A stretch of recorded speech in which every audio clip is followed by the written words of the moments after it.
please, don't try anything that you're about to see us do at home. Ever.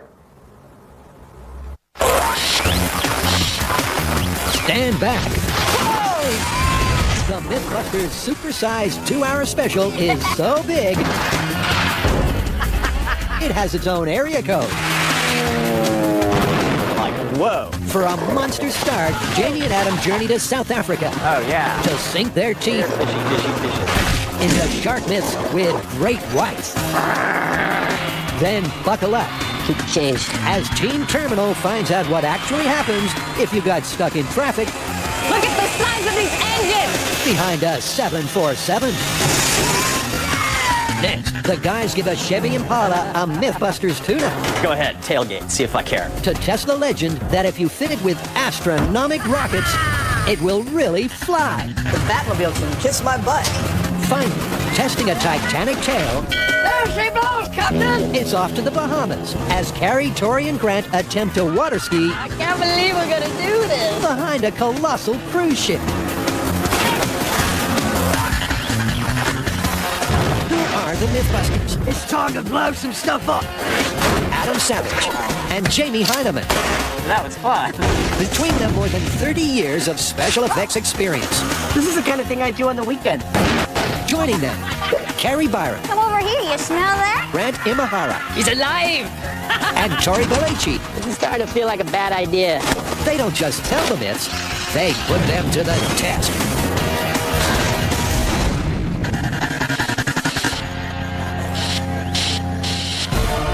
Make room. This show is so supersized, you're gonna need 2 big screens to watch it all.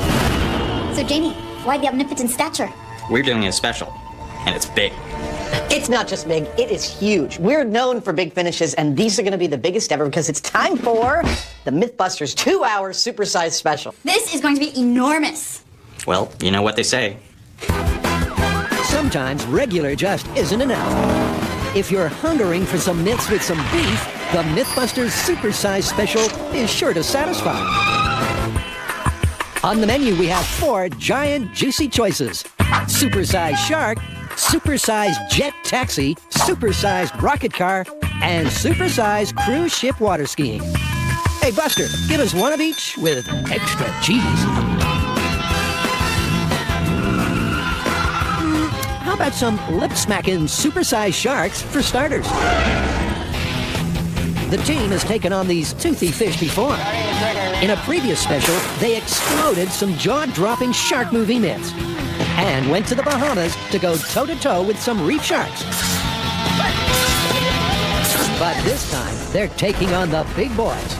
At up to 20 feet long and a hefty 2 tons, the infamous, enigmatic Carcharodon carcharius, or great white, is the largest predatory shark on the planet. And no pushover. So it's out with the puny little reef sharks and in with the great whites. Okay, I can't wait. But what are we doing with them? Well, we've got a couple of myths to test. One is actually pretty scientific. The myth is that sharks are attracted to certain sounds underwater, specifically sounds of a low frequency that might, to a shark, sound like an animal thrashing around, injured, in trouble, potentially dinner.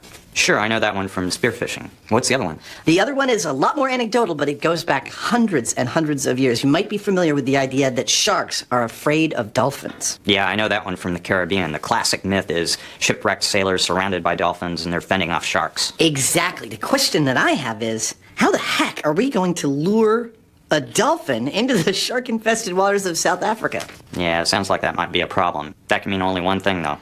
And I know what you're thinking. We're going to have to make our own dolphin to test with. Yep. Trying to trick a shark is going to be one fun adventure. So, to get things rolling, it's off to a theme park. They have dolphins here, so we're going to have a close look at them to figure out the mechanics. Next, the guys suit up to meet Brett, who possibly has the coolest job title in the world, Apprentice Killer Whale Trainer, and her sidekick, Merlin. Do the chicken dance. After some introductory salutations, Merlin struts his stuff, and the guys carefully study the smooth and seemingly effortless way he moves his body through the water. especially his tail end. What I was seeing was that as the rear of the dolphin was going down, the flipper was going this way. When it was coming up, it was going this way. And that is the kind of motion that actually makes a dolphin move. That's what I have to do mechanically. I totally think we can build something like that. I agree. And we can make these pectoral fins adjustable so we can steer them a little bit. I wish we could make them this soft and cute. Yeah, that'll be a bit of a tall order, but I think we can do it. Thanks a bunch, Merlin. See you next time. Back on dry land, to accurately reproduce the curved shape and proportions of their body, the team is going high-tech. We have to get this dolphin to look as close to a real dolphin as possible. And Chris went online and found us a 3D dolphin. Now he can take this model and split it up into sections, give me cross-sections, to give me side and top elevations, everything I need as guides for sculpting our full-scale dolphin. The material they've chosen to make the body of the model is a nice, firm grade of upholstery foam. And Janie came up with the idea to do it out of what we call open cell foam, because like a sponge, it absorbs water, but it's easy for us to work with, and there's a lot of it around. Channeling the king of the sea, and with the highly accurate 3D graphics as his guide, Adam has the formation of his creation all marked out. I'm going to cut the dolphin's profile out of enough foam to equal its thickness. Then I'm going to cut out its elevation out of that same chunk of foam and slowly contour in all the curves that I need. Its form can't look fake. If their model isn't good enough to dupe a real shark, their entire experiment will sink. Now all his bottlenose needs are some, yes, finishing touches. It's funny how all of a sudden it really makes it into a fish, isn't it? Oh, yeah, I mean, that was what I was waiting for. I knew this would be the thing that was like, that's a fish! Actually, guys, a dolphin's not a fish. It's an aquatic mammal. Biology aside, Jamie starts making a mechanical tail that will mimic the motion of Merlin's. A modified electric screw gun will power the motor. He places the drill inside a wooden housing and adds a remote trigger. And there she is. It's a lot of torque.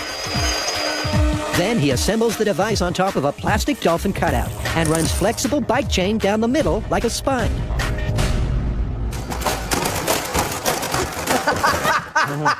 Okay. I'm not sure what that means yet. Jamie's dolphin isn't exactly moving as gracefully as most, so he and aquarium assistant Jess dialed down the speed of the drill. Okay, off.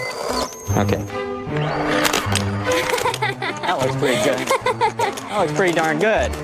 It sure darn does. With the tail now flapping fluidly, they can join the top to the base with high-strength Velcro. Hold into his middle and under the feet. And down. Ah, he's kind of cute. Here we go. Jamie and Adam's impressive build skills have transformed former furniture stuffing into flipper. That's great! In a final shark-fooling ploy, they paint their model a subtle yet natural shade of dolphin gray. Looks like a dolphin to me. Now all that's left is to put their new playmate in a shipping crate. They both in? Yep. Watch the tail. I hope they didn't forget to pack his passport. Are you planning to be buried in something very similar to this? I'm not going to get buried. No? No. Your ashes scattered into space or something? Mulch. Mulch? Yeah. You gonna feed yourself into a wood chipper? Yeah. Okay. Dolphin may not be so happy when he finds out his first overseas adventure is a one-way trip to some of the most shark-infested waters in the world. But sorry, buddy, no refunds. Off to Africa. Craving some more MythBusters Supersized special? How about a carb-laden serve of Jet Taxi? Carrie, why are you playing with toys again? Well, our first myth that we're going to supersize is a special request from the fan site. It's Jet Taxi. Ah, I love that one. Yeah, that's a great one. That's where the taxi driver in Rio de Janeiro ignores a red light on a road running behind the airport. And the reason the light's red is because there's a jet that's about to take off. He jams it, the jet takes off, and the taxi takes a tumble. This headlining story reportedly happened in Rio. Will driving too close to a plane really cause some serious taxi turbulence? Years back, Adam and Jamie tried out this cab cliffhanger. The boys had a taxi and a plane all set for takeoff, but at the last minute, their flight permission was canceled. That we got a yes yesterday and a no today. It's just like, But now, things are looking up. It's taken us 2 years to research, and we found a freight company who are willing to let us use our planes. It's not just any plane. It's one of the largest passenger aircraft flying in the sky today. A jumbo jet, a 747. awesome. Talk about supersize. And to supersize it even more, we're going to do a taxi, but we're also going to try it with a bus and a small aircraft. Sweet, let's go. With their bags packed, our group of X-Men fly out to the Wolverine State, also known as Michigan. And upon landing, it's plain to see that they've come to the right place. Last time we did jet taxi, we weren't able to flip a taxi. Why? Because we didn't have a jet. But now we do. Paletta Air, an international cargo company, has agreed to let us use one of theirs. I can't wait! Weighing in at over 700,000 pounds, measuring almost 250 feet nose to tail, and costing more than $60 million. This is the definition of supersized. And someone's letting the MythBusters borrow one? I love you, man. Maybe they should reconsider. A jet engine sucks air in at the front with a fan. A series of blades in the compressor then raises the pressure of the air. This pressurized air is then sprayed with fuel and lit. The burning gases expand and blast out the back. But will this blast be enough to capsize a cab? Before they try to induce any 747 360s, the MythBusters need to pimp their ride. That's a good job, kid. Here you go. Here's $1. Go play. Once it's clean as a whistle, it's time to get down and dirty with some authentic taxi cab yellow. Shortly followed by a MythBusters-inspired logo. And, of course, the obligatory taxi sign. Now that's a taxi cab. All right, now it's really a taxi. You know, they have vehicles here that'll push this. Really? Finally, David, the smash cab, is ready to be pushed into position. Boys, put your back into it. Shortly followed by Goliath, the plane.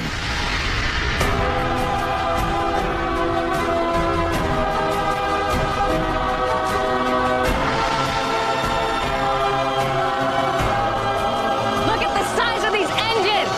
There's no way that a cab is going to stand up next to these. It's crazy. Buckle up, folks. It's going to be a bumpy ride. Next. Coming up on MythBusters, we see if you can actually flip a taxi cab with a 747 jet engine. Jamie and Adam get a big surprise welcome in South Africa.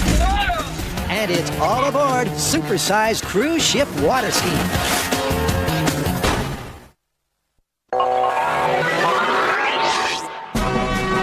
Jamie Heineman, Adam Savage, and featuring great white sharks as themselves, journey from San Francisco all the way to the other side of the world, to the Western Cape of South Africa, to shoot their greatest adventure of all time, Supersized Sharks. With pristine beaches, majestic mountains, and quaint historic buildings, this part of the world looks like something out of a picture postcard. Adam and Jamie can't wait to meet some of its most celebrated locals. MythBusters are in Africa. It's dawn on False Bay near Cape Town, and we're about to head out to see if we can see some real great white attacks. This is the perfect time. This is the time that they're feeding. We're going to see what we get. Before testing the myths, the guys are going on a meet and greet with the expert guides from African Shark Eco Charters. The Blue Pointer 2. Makes you wonder what happened to the Blue Pointer 1. Maybe we need a bigger boat.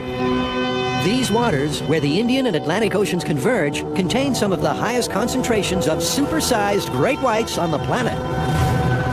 We want to see exactly what we're up against, the size of these sharks and the kind of power that they have. Apparently, it's astonishing, and if we're lucky, we'll be able to see it firsthand. Their destination is a 600-foot-long granite outcrop called Seal Island. 60,000 reasons the sharks are here. Wow! Thousands of them. With over 60,000 Cape fur seals calling this cozy colony home, it's obvious how this place got its name. This island is a seal sanctuary as far as humans are concerned. They're not allowed to be hunted. But for the sharks, it's a larder. Are seals related to walruses? I don't know. You feel some kinship with them or anything? They all look so happy. Little do they know that death is lurking below. To uncover the magnitude of what they're about to take on, the boys are going fishing. This is our seal decoy. This will attract sharks when we troll it behind the boat. And it skips along on the surface just like a surfboard. That splashing helps attract the sharks. Here, fishy, fishy, fishy. So the skipper tells me that conditions are perfect out here because if it's too clear, everybody can see what's going on. The sharks can tell, oh! Whoa, catching massive air like this, the guys can see why the sharks of False Bay are known as the extremers of seal hunting. They come up from underneath the seal, grabbing in their jaws, fully breaching their entire bodies out of the water, slamming down, stunning their prey. And you thought sharks couldn't fly.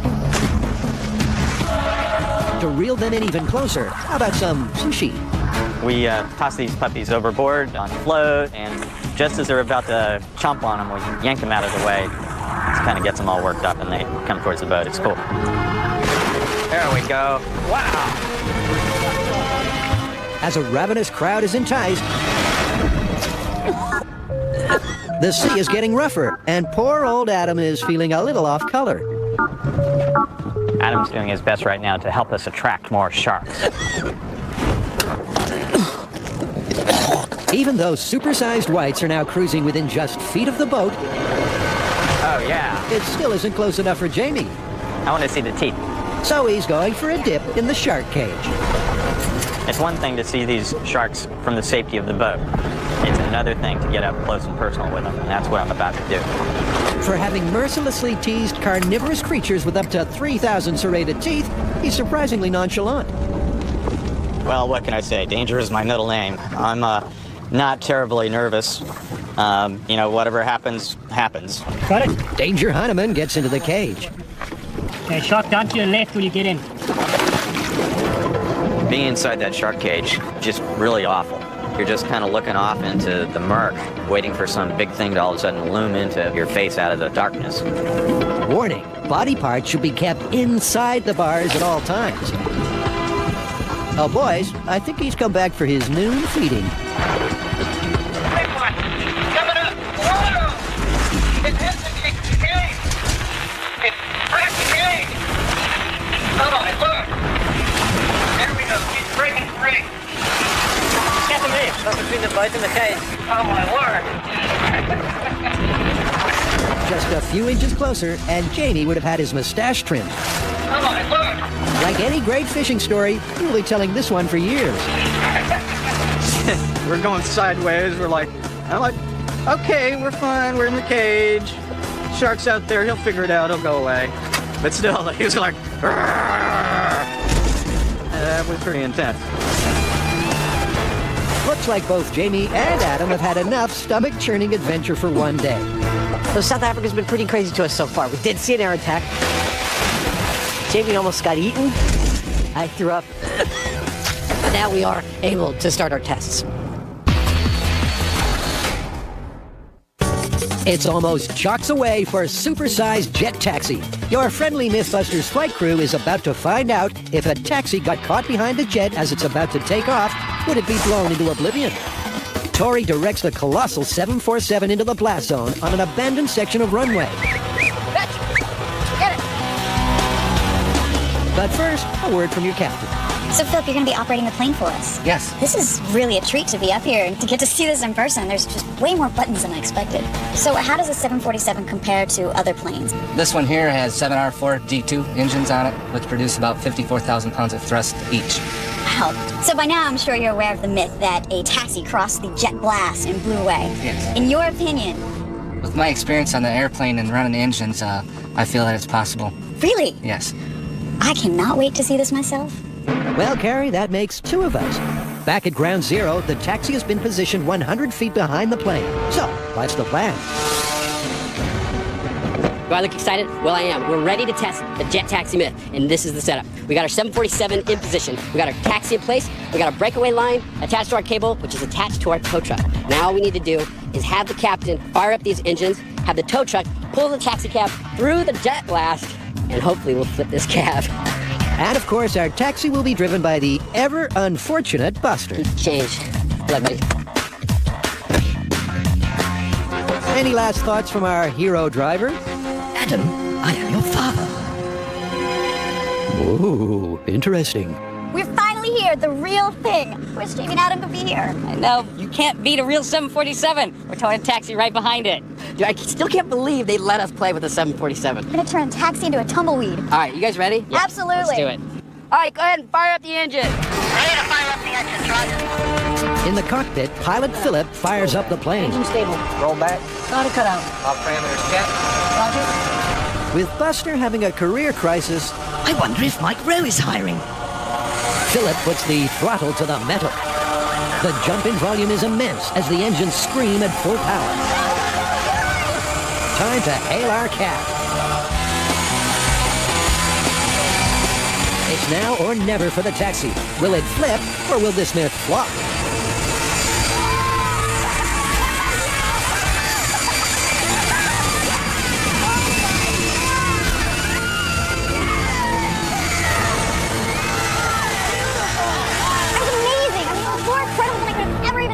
The second that taxi hit the jet blast, the hood just ripped off. The taxi, it looked like it exploded, pulled off, and the entire thing flipped end over end as if it was a playing card in the wind.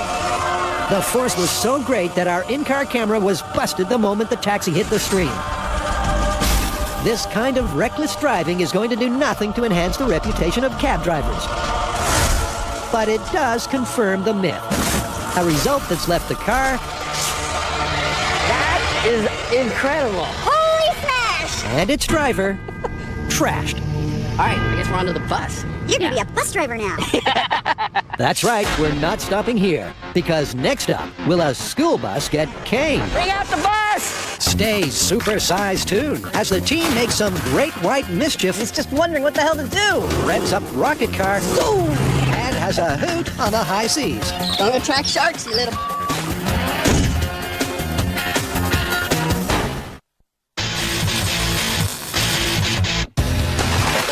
Off the western cape of South Africa, Jamie and Adam have already received a big welcome by some of its larger-than-life inhabitants.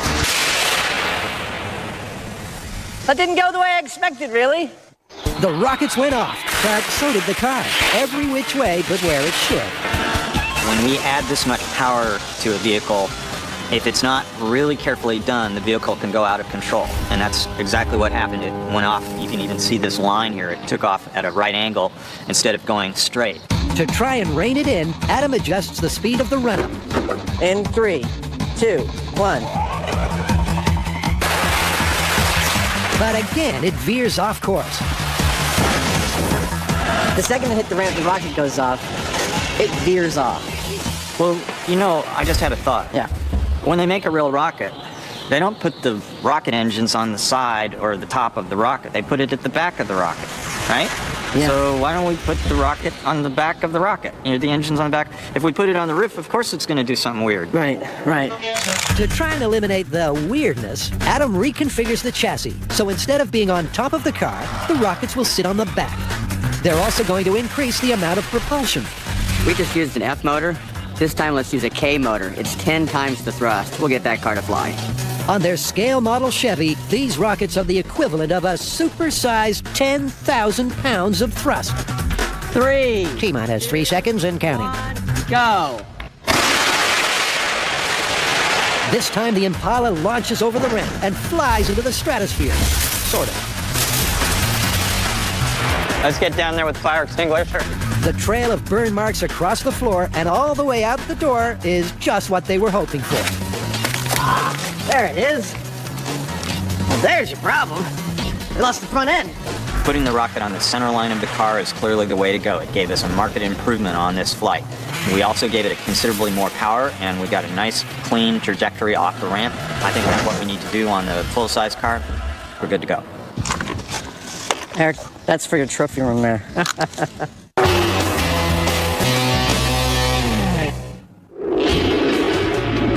The motivation behind making the MythBusters Supersized Special is, why go for small or even medium when bigger is so much better? So, in the ultimate anti-diet, next up is a whopping slice of cruise ship water skiing. You guys ready to show off your farmer stands? And 6 packs? Yeah, more like a pony cake. Anyway, we're gonna go water skiing, but we're gonna switch it up. Well, one of the viewers off of the fan site had a really good suggestion. A cruise ship. Yeah, we're going on a cruise. Set a course for adventure as we embark on a myth from the fan site that's exciting and new and possibly perilous. The plan is to get a cruise ship to travel at a steady speed of 14 knots. That's about 18 miles an hour. Trailing a 300-foot-long tow rope. Following alongside will be a water skier on a speedboat, who, in a daring maneuver, will try to grab the ship's rope and go for a supersized ride. First, the team cruises over to Willie's Water Ski Center for some schooling. You ready for this? Tori has been selected as the one to make the attempt. A little privacy. He's only water skied once before, but that's once more than Carrie and Grant. There's a big concern about transitioning from the towboat to the cruise liner. My biggest concern is, am I going to be able to stay up? I've only done it once before. This should be interesting. As a former national German water ski champion, Willie is the guy to whip Tori into shape. Then I will drag you a little bit behind the boat, and when I scream at you, ready? And I'll give you the okay? Then I'll give you the okay, and we go. Okay. Okay. Making the task even more challenging, Tori's going to be using a wakeboard. At just 15 inches wide, there won't be a whole lot of surface area for Tori to stand on.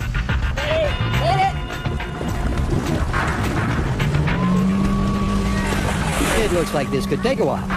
Here, give me some of that. While Grant and Carrie catch some rays, Tori tries again. Tori, keep your knees bent as long as you can, okay? This time, Willie gets the speed of the boat up to 14 knots, the same speed the cruise ship will be traveling at. He's doing good. I'm so proud. He is. He's doing great. Look, Ma, only one hand. Seems like Tori's got the speed down, but here comes the hard part. Now all we have to do is the rope switch. That shouldn't be too hard. A swift rope switch is the key to success, so the team is going to practice the scenario using a second boat as a cruise ship stand-in. The way it's going to work is I'm going to be holding onto the boom pole as I'm wakeboarding, and that's going to give me some more stability. And then the other boat's going to have the tow rope. It's going to...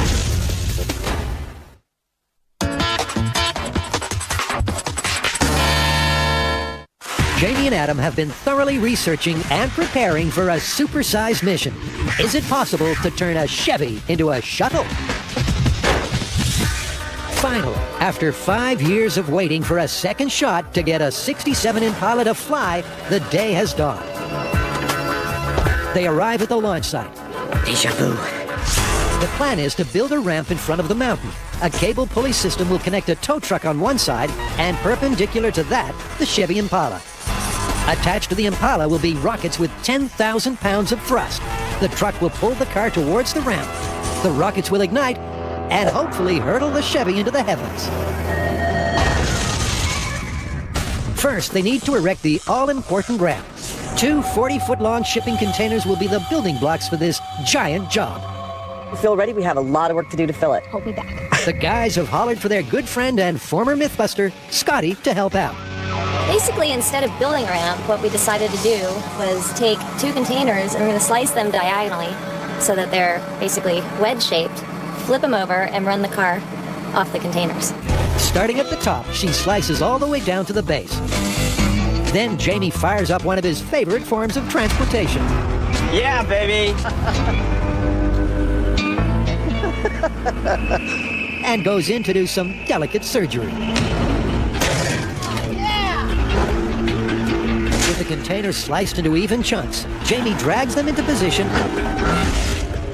and gently nudges them so they lie side by side. All the activity is stirring up some interest. I'm going in. Right there. Finally, an army of helpers lay fiberboard over the entire surface, so the car will have a nice smooth run-up. I think we need to move the whole thing in about 6 inches to the left. Now, to shift this myth into gear. It's time to install the rockets. These babies have been custom-made by one of the most renowned rocket makers in the nation, and contain the same kind of highly charged fuel that's used in the space shuttle. These motors are ammonium perchlorate cast, slipped inside of the aluminum housing. They light at 450 degrees. One of these rocket motors have enough thrust to tickle space. In a straight trajectory, these things can go up to 20 miles. With the rockets taken care of, it's Jamie and Adam's responsibility to make sure the car reaches the ramp. With only one shot at this, simplicity is key. The myth says that the car was moving when the rockets went off, so we've got to get the car up to speed. The most straightforward and reliable way we know to do that is to pull it with a cable. We've done radio controls before, but we're really only interested with the actual airborne part of this, and so we're just cutting to the chase. To ensure their system is foolproof, they need to do some dry runs. Adam has tied surgical tubing to the steering wheel to keep it from drifting off course. Okay, Scotty. Go at will. Over. As Scotty moves forward, she pulls Adam in a straight line. Everything's looking perfect. Over. But his aim is off. Looks like I'm drifting ever so slightly to the right. You should stop. There was a little bit of wandering towards the end. I'm going to try and eliminate that with some tape marks and making sure my surgical tubing is well tensioned. Adam redirects the car. With all that's at stake, he doesn't care how long it takes to get it right. I'm willing to do this for 2 solid hours, just to dial it in and make sure it's perfect, because, boy, I'd hate to watch it screw up. They go again. Lovely. Got a nice touch now, Scotty, so go ahead and get us up to 20. And Adam is right on target. Okay, stop. That was it. Over. Yeah, you see what I was doing with learning how to really aim this thing. Yeah, I could tell from here that you were lined up perfectly. All right, I'm good to go. With their guidance system operating perfectly, 3, there's only one thing left to do. 1. Is Jamie really going to ride the rocket car to his certain doom? Find out next on MythBusters. Next, it's anchors away I can't believe we're gonna do this. as Tori attempts to wakeboard behind a king-sized cruise ship.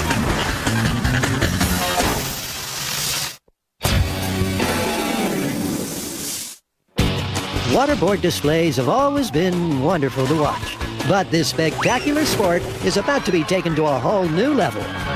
Tori has been in training to test the massive myth that it's possible to wakeboard behind a cruise ship. But a lake is one thing, the open ocean another. So does he have